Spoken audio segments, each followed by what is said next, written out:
Good day, everyone, and welcome to the Claudia Alexander Virtual Ballroom. I'm June Schmeltz from USRA, and it's my pleasure to introduce our next plenary lecture.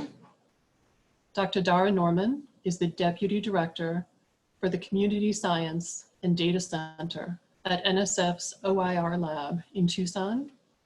Her research interests include the study of AGNs and their influence on galaxy evolution. She's been an active member of the Committee on the Status of Minority in Astronomy. She's the chair of the Astronomy and Astrophysics section of the National Society of Black Physicists. People of color make up about 30% of the US population, but only 3 to 5% of the physics and astronomy faculty at US universities. We see attrition at every level, from high school to college to employment in STEM. Dara is a leader in the field of inclusion of underrepresented minorities in STEM. She is arguably the leader in the astronomy community. If you're not following Dara, you're falling behind. That's why I was so thrilled when she accepted our invitation to speak today. Here are some of the topics that she may or may not talk about.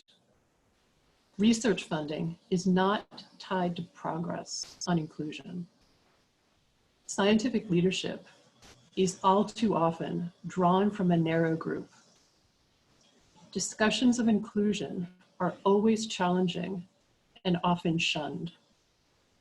Leading us in the inclusion revolution, everyone, please welcome Dr. Dara Norman.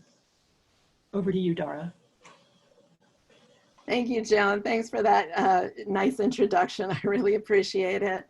Hi, everybody. I'm really happy to be with you today. And I want to thank Joan and the AAS for inviting me to speak. For those of you who do know me, I have been involved in inclusion and diversity in our field for a really long time. And so I really want to make clear for this talk that all of the opinions that I'll express here are my own and are not necessarily those of the institution that I work for. And so I first wanted to start off by saying, oh, I'm having trouble with my slide advancing. It was just advancing a minute ago. Let's try this. There we go. So I've entitled this talk, The Inclusion Revolution, and I want to be clear that what I really mean by this is I really mean that I'm looking at issues of cultural change in our field, and I'm very much interested in how we and how we reconfigure the structures, priorities, and in our field, and we start building the tools necessary to make the field more inclusive. And so this talk today is going to be about these issues of how we change the research that we do and the priorities that we set. And so culture is really just the customs, institutions, and achievements of a group of people. And we in astronomy have our own culture. We have a language, the language we use to describe the phenomena that we study. We have traditions, how we do things and when we do them. We have norms, we have expectations of what people in our field are supposed to do and how they're supposed to act. And we have values, the things that we've deemed as being important to our field, and the things that we think of as being less important to our field. And I would argue that we even have an art, right? We have the way that we take data, the way that we write our papers, and the way that we give our talks. This culture is something that we're all immersed in. It's something that we don't always think about, but it's something that is really important, and we definitely see its effects on our career and when we're trying to get things done. This culture is also passed down to us. It's not innate, it's learned. It's passed down to us from mentor to advisee. And since it is learned, it can also be changed. So for this talk, when I'm talking about change in our field, I'm going to be talking about changes in our traditions, our norms, and our values. The decadal survey is obviously the elephant in the room for this year, and the decadal surveys are a really important part of cultural change in our field because they affirm for us our values and the ways and priorities that we're going to do science over the next 10 years. We don't often think of the decadal surveys as having agency for change, but in fact, in the past, they really have. It's really important to remember there have only been 6 decadal surveys in the past, and this will be the 7th. And while other fields now have decadal surveys, the astronomy decadal survey was the first, and the first survey was came out in 1964, and you can see the cover down there in the corner. I want to talk about the decadal surveys as an agency for cultural change, in fact, in our field, by demonstrating that the first decadal survey was all about cultural change in the field. So I have here a page from that survey. It's actually the table of contents of the survey. And what you see is that, sorry, I forgot to set my timer. And what you see is that in this page, there's sections about the astro-professional workforce and its development and how to modify workforce, the demographics of the workforce. What this survey was really about was the concern that there were not enough public telescopes and instrumentation available for people to actually get good data for observational theses.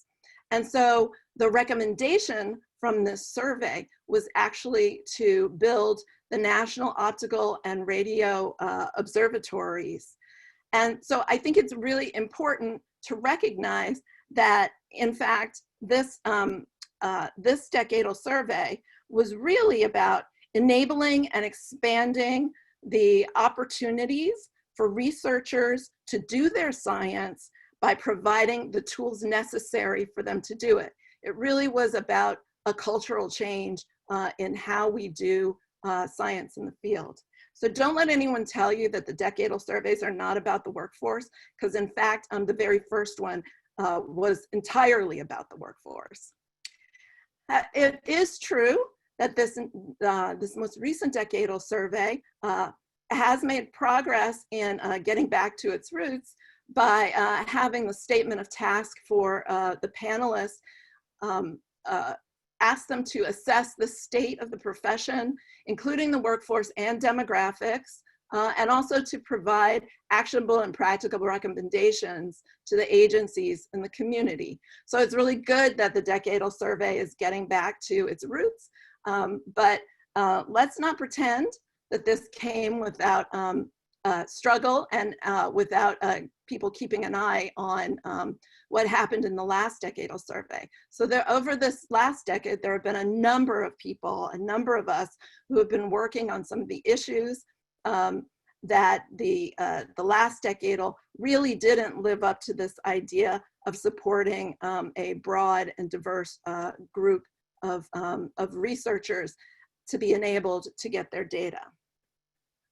So what I'm going to talk about in this talk is my recipe for an astronomical inclusion revolution.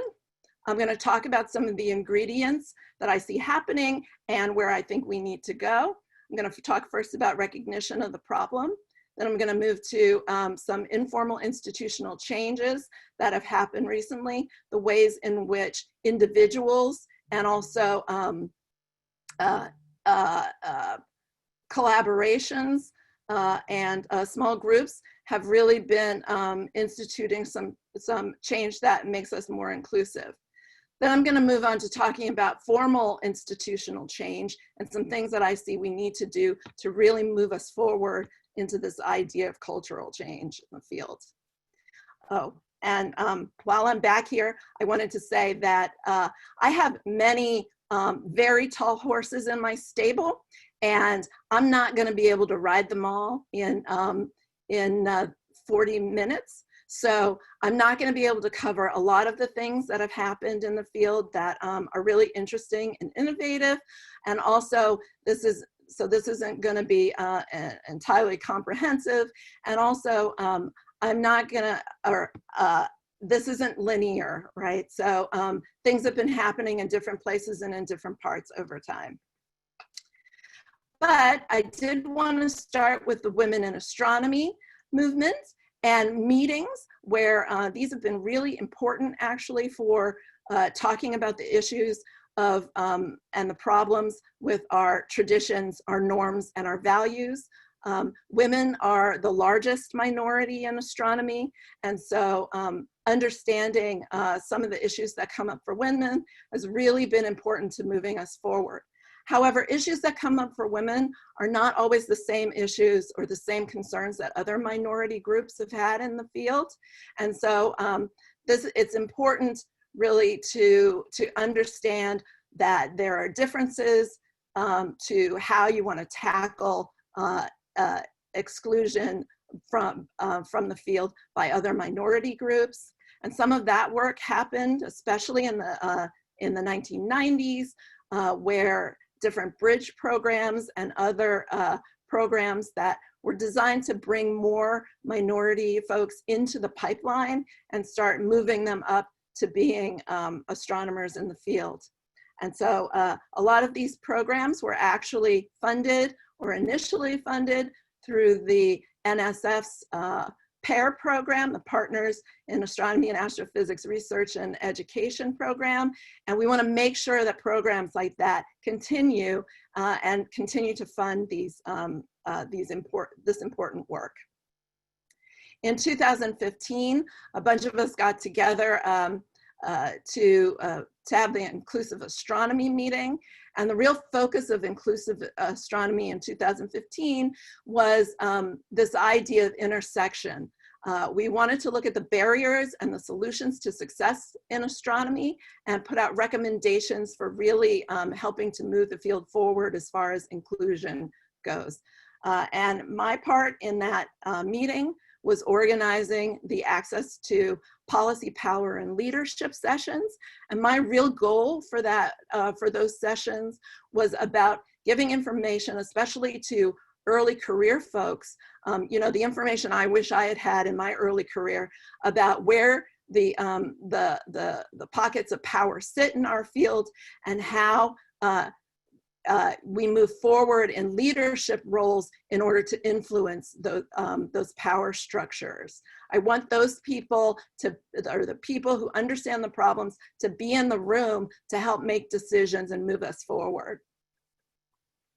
A lot of stuff has happened, but I did want to point out that for Inclusive Astronomy 2, I'm really encouraged that different collaborations have really started to look at some of the soft skill issues of communication and how that makes our field more inclusive and, in fact, will lead to better science. The AstroPri project also had looked at a code of conduct, introducing a code of conduct to make their collaboration more inclusive. And even more important are these papers on the right, I'll say, that are really looking at metrics of how we assess what happens when we institute some of these changes into our field and how they make the field better, what the efficacy of doing these things in our field really is, and how we can push things forward. So I'm really encouraged by this, by people really looking at the metrics, using our language to actually move us forward. So I hope I've shown you in this first part of the talk that we really have done a pretty good job as far as recognition goes and as far as informal institutional change goes. But one thing that I really want us to be able to do is to move forward on formal institutional change and so that we can get to cultural change. And now I'm going to talk about, you know, where I see that we need to go. with my many years in the field so far, what I've seen is good people want to do good things, or at least they say they do, but you know, our traditions, our norms, our values, those are all really strong, and they were learned really well a while ago. And so in order to move us forward with any of this, what we really are going to have to do is provide incentives through formal institutional change, and incentives that have rewards and consequences for moving us into areas of cultural change. And so now I'm going to talk about these areas of formal institutional change that I'm talking about. And Joan has actually previewed these really well. I've been working on these for a while. And so back in 2016, a few of us from Inclusive were invited to go and speak to Obama's President's Council of Advisors on science and technology. And this is where I really put into place these issues that I wanted to work on over the next few years. The issues are that, first of all, science leadership and policy-making activities often come from a very small group of scientists. This narrow group can underestimate barriers to inclusion, and we need to get more voices in the room. The second is that research funding is currently not tied to metrics or progress on inclusion of underrepresented groups, and our broadening participation really needs to be about workforce and research participation, and not just public education and outreach. And finally, these issues, these discussions around inclusion in science are challenging, and we really need groups at the top, policymakers, to insist on funding for inclusive programs and access to resources for the broader community. So now I'm going to talk about advisory access. As Joan alluded to, we wrote a paper for the decadal survey about this topic, and this paper specifically really talks about advisory committees that are getting input from outside, from the outside of the community by getting position papers, for instance. And you can go and read that paper. But what I really wanted to say is that by its very nature, a committee, a representative committee, you know, is a small group of people. And so it's prone to biases. Even when you're getting outside information, if you're not getting input from a lot of different areas, or you don't know where you're getting information from, you're prone to biases.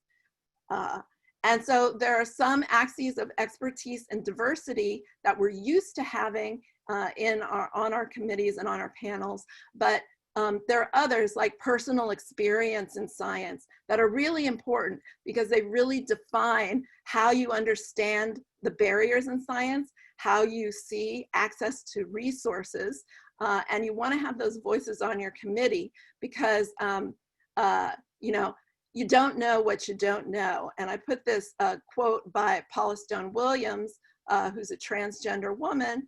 And from her TED Talk, she was talking about the fact that when she was living as a man, she didn't actually understand the issues. She didn't really understand the issues of women in society. But now that she's living as a woman, she really realizes she didn't know what she didn't know. And so we need to bring people in who have had these experiences and who understand what the issues are. And of course, when I talk to people about this, they tell me, well, we can't have a committee with a whole lot of people on them. But of course, in every committee, what you try and do is you try and optimize the number of people you can have on a committee who represent the kinds of expertise that you're looking for. And that's represented here by the colors of people who represent different kinds of expertise. So you don't really need a lot of people on your committee, you just need the expertise represented. And one thing that I've noticed that we often don't do is we don't empower those committee members to think of themselves as actually representatives of the expertise that we're seeking. And what we should do is have them think of themselves as representatives and encourage them to talk to the people in their networks, to talk to other folks who might have the same or differing opinions or expanded opinions, to really understand some of the areas of expertise that we're trying to get from them. And so in this way, we can actually expand our expertise and expand the scope of the advice that we're getting. I've talked about advisory expertise, but this actually hits also on scientific resource expertise, because if you don't have people who understand the lack of resources or the difficulty of getting resources, then you're biased in how you're thinking about how resources should be dispersed across the field. And I wrote a paper a couple of years now ago about my interest in data as an opportunity for us to really bring people into the fold, to expand our inclusion, and to give people the opportunity of becoming insiders, of reaching insider status in our field. And by insider status, I'm talking about all the little things, all the other things that make you an active member of the field. Things like being invited to join collaborations, being invited to give talks, being invited to review papers. And so in this next part of the talk, I want to demonstrate how I think access to data can help people move into this area of insider status in our field by being able to actually do the science that they're interested in doing. And so here in this plot, you can see this is a plot of publications from Hubble Space Telescope over time. The blue area represents publications that came from people applying for time on the telescope, getting that time, and then writing their papers. The orange represents people who have gotten all of their data through the archives and written papers. And you can see that after about 11, 15 years, the number of papers written exclusively by archival data actually starts to be the same as, or even exceed, the number of papers written by people who got direct access to the telescope. Josh Peak at Space Telescope has actually looked into who's writing these papers, and I take some plots from his paper below, where he looks at people at insider institutions. These are generally large institutions and departments for doing astronomy, and other institutions, which are generally smaller departments or institutions. And what you see here on the left is how archival data and direct access data track the same for people at for PIs at the larger institutions. And I have to apologize, there's a color change here where now archival is actually blue. But for folks at other institutions, though, you can see, first of all, that there are many fewer papers written, but that the archival papers are much more important for getting out those publications than the direct access to the telescope, to data from the telescope. However, you can see here that it's pretty flat at first, and then it starts to rise for the direct access publications. And Josh is looking into whether you can say that because people have been able to write papers through using archival data, are they then able to move into this position of insider status and gain access to actually taking direct data from the telescope? So Josh is looking into that, but it demonstrates how important archives can be in helping us to move inclusion forward in our field. But archives are not necessarily enough. We now are looking at science platforms that also allow easier access to these data sets from the archives, where you can keep your science agenda in mind as you explore the data sets, as you query catalogs and images, and also where you can do analysis, not where the data is, and not necessarily have to bring it over to your own machines, not necessarily have to rely on resources that you might not have at smaller institutions. So at the NOIRLab booth later today, there will be demonstrations of our new archives and of our Data Lab science platform. And I really encourage you to take a look there if you're interested in these. Now I'm going to move on to research funding and how it needs to be tied to metrics on inclusion. We wrote another white paper, and you can take a look at that if you're particularly interested. But what I'm going to do to explain this is I'm going to give an anecdote. And my little anecdote here is about a big astronomy project, ongoing, really interesting project. This project is going to do great science. It's going to open up new areas of science. There'll be cutting edge technology that is employed to do this work.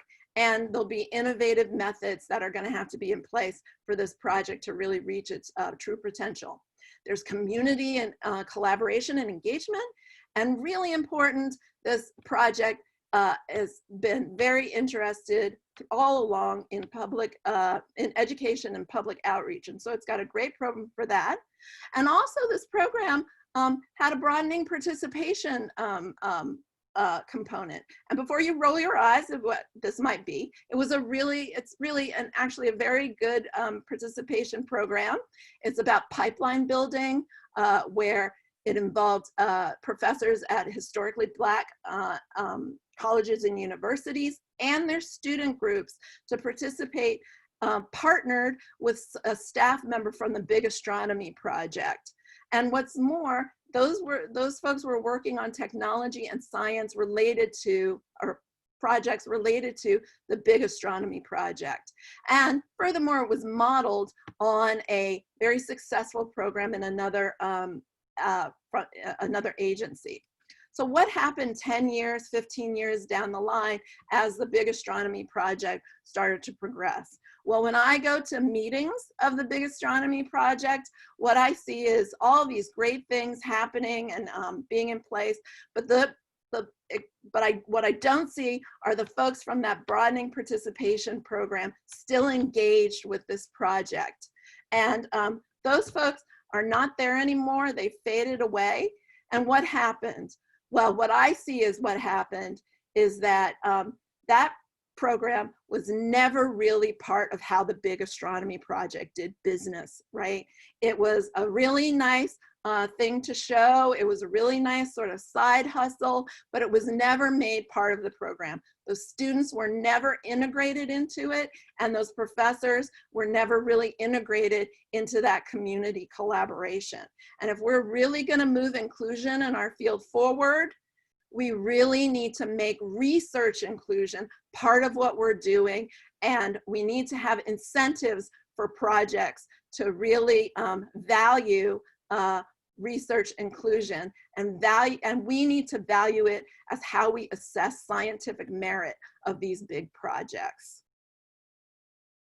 So in my capacity at NOIRLab, I'm really interested in research inclusion, but I don't know what I don't know. And so I've reached out to my friends and colleagues who are at small and underserved institutions about what they need to feel like they can be part of these big astronomy projects. So the things that they've told me, I've boiled them down to these 4 things. They first told me that they need opportunities for scientific networking and collaboration building. And that means that we have to worry about how we hold these scientific and networking meetings, that we hold when we hold them, so that folks at smaller institutions can attend, folks with teaching loads can attend, and so that they can bring their students. So maybe we hold them in different parts of the country where these institutions actually are. They've told me that they need technical infrastructure, again, access to data and data platforms to be able to do the science that they want to do and bring that science to the table in their collaborations with these new platforms. They also have told me they'd like to have training on these new platforms so that they understand how they can use them to really advance their research. And they need to have them not just for their students, but also for the professors themselves, who maybe went to, who were in graduate school perhaps before, before these platforms were available. And most importantly, and it's why I put it at the top, they told me they need policies and procedures that support mutually beneficial partnerships.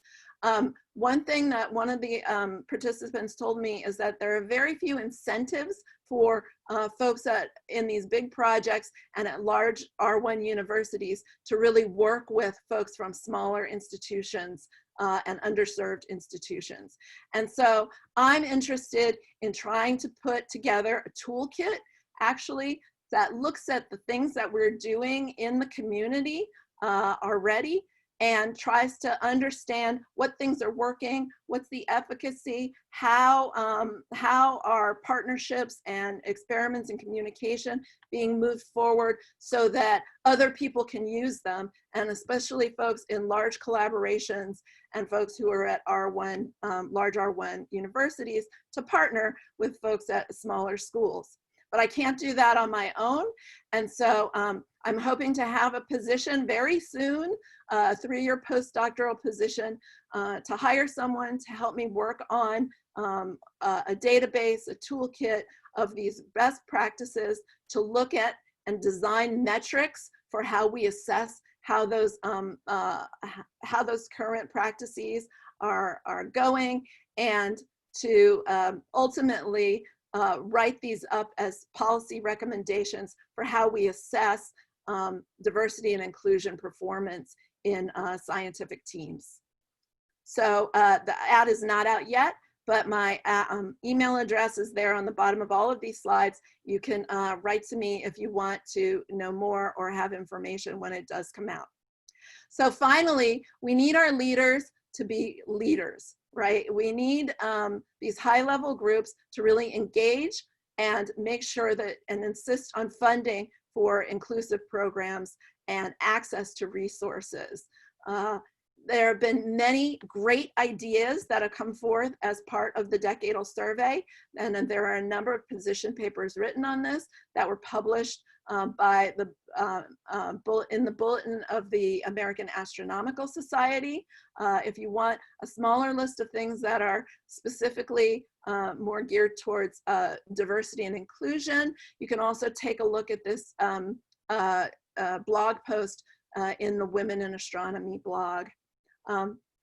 But you know, the decadal survey is really supposed to be a vision of astronomical research, and this one for the 2020s. And what we really need is for the decadal survey to take a page out of its own history and get back to enabling and expanding opportunities for researchers to do the science by providing access to the necessary tools. We need to get out of the idea, this constructed box of an idea that's more recent, of thinking about the decadal survey as just being about the hardware, about the telescopes, about the satellites. We need to get off that old dusty trail of how we used to do things, and we need to harness innovation through research inclusion. And we need to do that so that we can change the norms, the values, the traditions that have led us to be not so inclusive. We need to change those so that we can be more inclusive, and so that we can get to the cultural change that will allow us to actually do better science. And before I sign off, I just want to give a caution. These are some quotes that I've heard around the field. Things like, well, maybe the decadal survey has outlived its usefulness, or maybe now that we have dual anonymous review in place, we can get away from these affirmative action grants.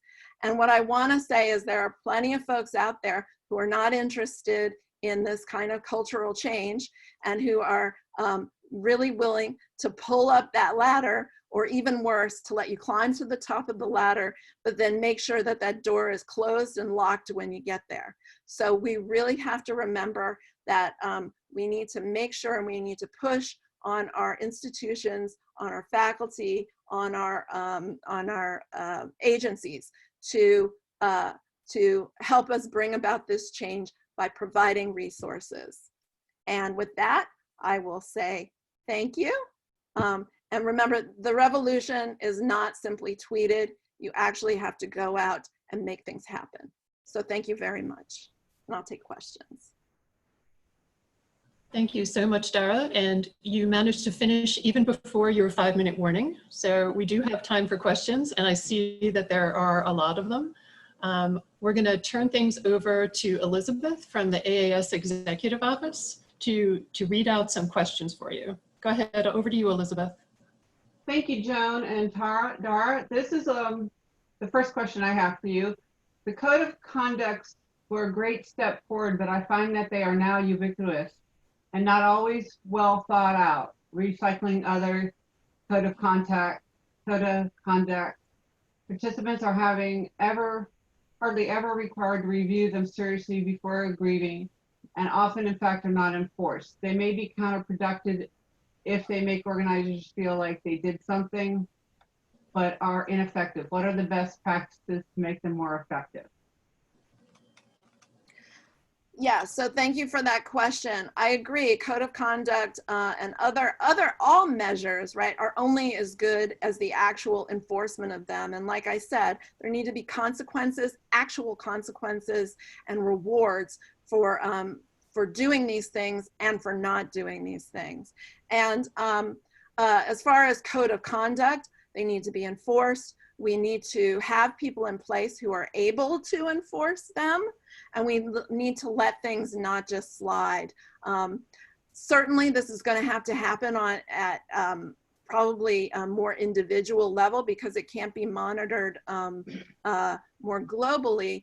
But I really encourage people, if they have code of conduct, ask about how they're being enforced, ask about where they're being enforced. I have noticed in my own institution that there seems to be a reluctance of saying, well, we have this code of conduct, but you don't have to sign this if you don't want to. We need to make people sign them, and we need to hold them accountable to understanding what they are. So maybe, in fact, we should take some time to actually review our codes of conduct before meetings and make sure that even if people were not forced to read them when they signed it, they are forced to understand what's in them. Okay, the next question I have is, I don't know about the WIA, but I'm really interested to know why there's a huge gap in time between the WIA meetings. So my understanding, especially about a lot of meetings, a lot of these kinds of meetings, somebody has to actually plan them. Somebody has to actually put them on and do them. And that takes a lot of work and a lot of time, and it takes actually funding as well, right? And so the reason that these don't come more sequentially is that people actually have to find the funding, decide they're going to do it. And that just means that you have to have somebody who has enough time on their hands to do it. It would be great if we could do them more regularly, but everybody's busy, and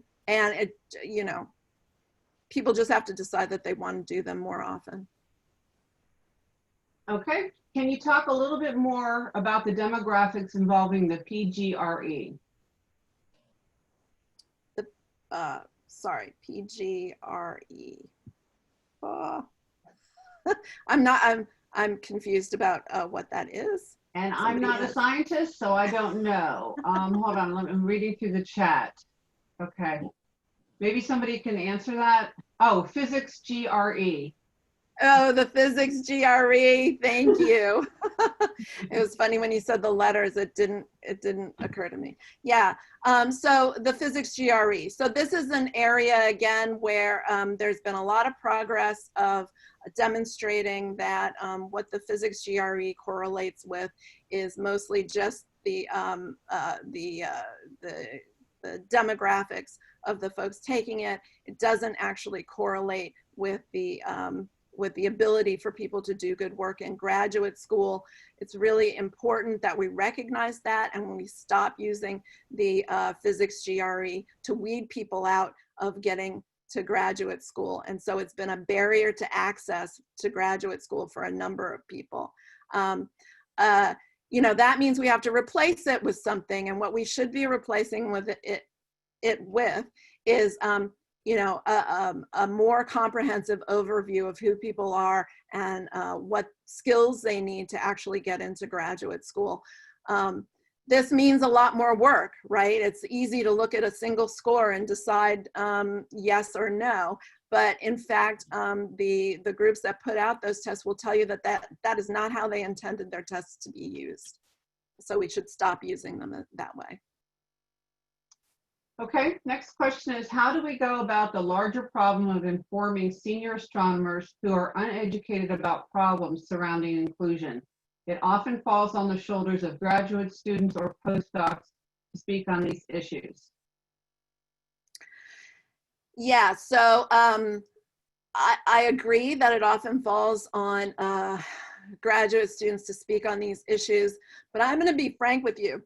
I've had a lot of people, especially because it's popular now, tell me, you know, that, you know, they understand that I don't have to be the person, I shouldn't have to be the person to explain to them about minorities in the field. But honestly, in my opinion, I'm the one at the table. I'm the one who understands what the issues are. I'm the one who sees what the problems are. And I hope that I see some ways that we need to fix them. And so if it falls upon me to inform other people, then so be it. Those people need to be informed.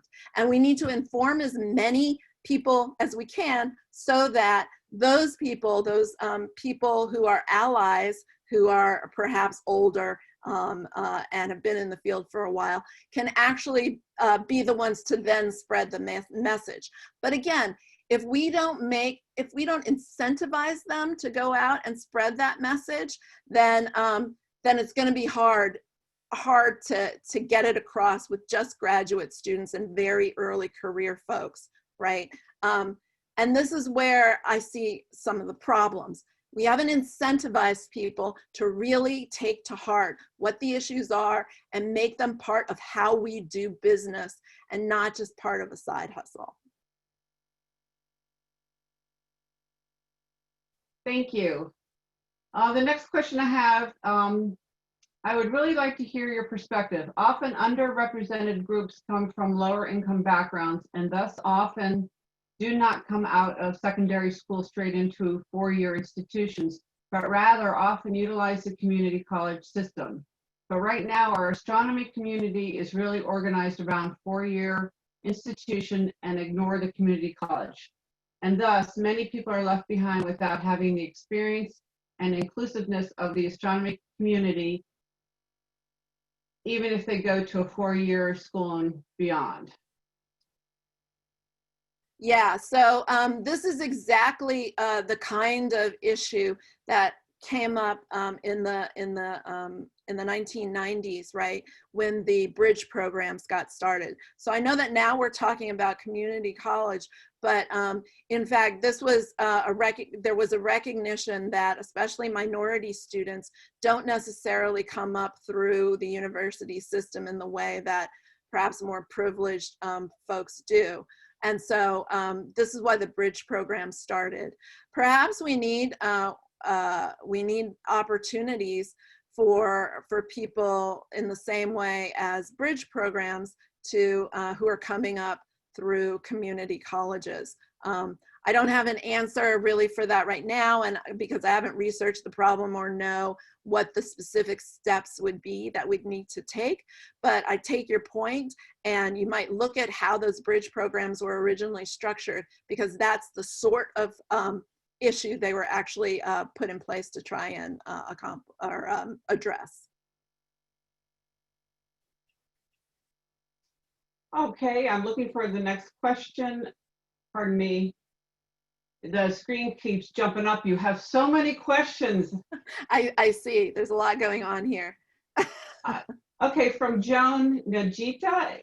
Do you foresee a role for virtual meetings like the one we are having now as a way to increase participation in science planning, networking, and collaboration building? Yeah, I do think that there is a role for these online and remote conferences. I certainly would hope that it wouldn't be the only thing that we want to do, because I think it really is important to go to the institutions where small and underserved folks are, especially if you're bringing things like training to those institutions so that you can understand what the issues are. So I have an example of a colleague who went to a meeting in Addis Ababa to demonstrate our data lab platform, for instance. And you know, the network there was really poor, and so this colleague was forced to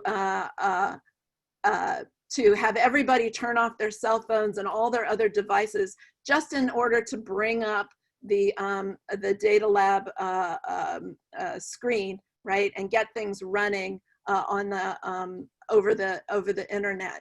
That led him to understand that, in fact, the data lab page was loading a whole bunch of images.